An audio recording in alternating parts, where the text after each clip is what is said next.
করে নে, এখনকার আরবরা পালন করে নে।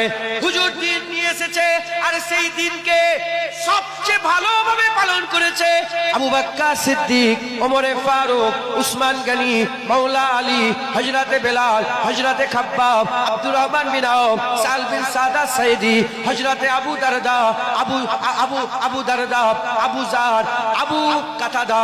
এ নবীর উম্মতিরা, মুসলমানের ছেলেরা খুব খেয়াল করে শুনে রেখে দেন, দিন রাসূলুল্লাহ নিয়ে এসেছে, আর তার পালন সবচেয়ে ভালো করে হাবিবুল্লাহর সাহাবার জামাত করেছে। এর মধ্যে কি কোনো সন্দেহ আছে? এর মধ্যে কি কোনো সন্দেহ আছে?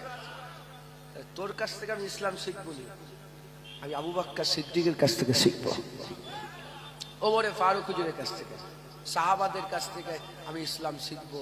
আমি সাহাবাদের করে দেখবো যে সাহাবারা নবীর সাথে কেমন ব্যবহার করেছে।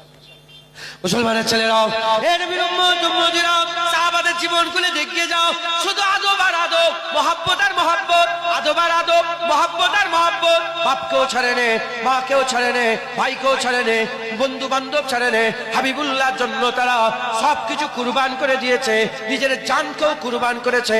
খবর নিয়ে দেখিয়ে যাও, মুসলমানের ছেলেরা এত মহব্বত করতেন, এত ভালোবাসতেন। এক তারিখে হুজুর পাক